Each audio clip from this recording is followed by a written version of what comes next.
এই সূর্য, তোর বুটের তুই সবাইকে বলিস নে? মমিন এসেনি কেন? আমি সবাইকে বলেছি দাদা, ওই মমিন পিএইচডির মিটিং এ গিয়েছে।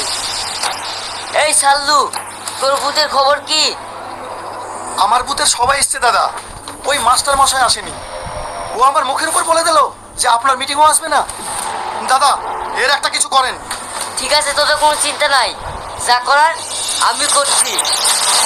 আর হ্যাঁ, পঞ্চায়েতে কিছু সুলা কম এসছে, আজকে যারা মিটিংয়ে এসছে ওদেরকে দিবি, আর বাকি লোক যেন একটাও না পায়। ঠিক আছে দাদা। আর শোন, ওই মমিনকে উচিত শিক্ষা দিয়ে দিবি, জানে আর কোনো মিটিংয়ে না যেতে পারে। আপনার কোনো চিন্তা নেই দাদা, ওর ব্যবস্থা আমরা করে ফেলবো।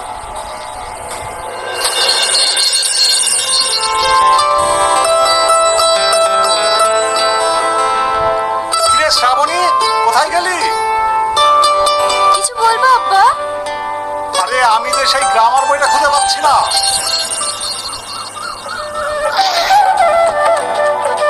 এই বইটা আব্বা?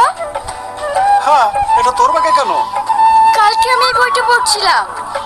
ও ভাই, উঁচু ক্লাসের বই তুই আজকাল নিচু ক্লাসের বই পড়তে ইচ্ছে হচ্ছে নাকি? আব্বা, এখন সবাই নতুনকে পেয়ে পুরাতনকে ভুলে যেতে চায়।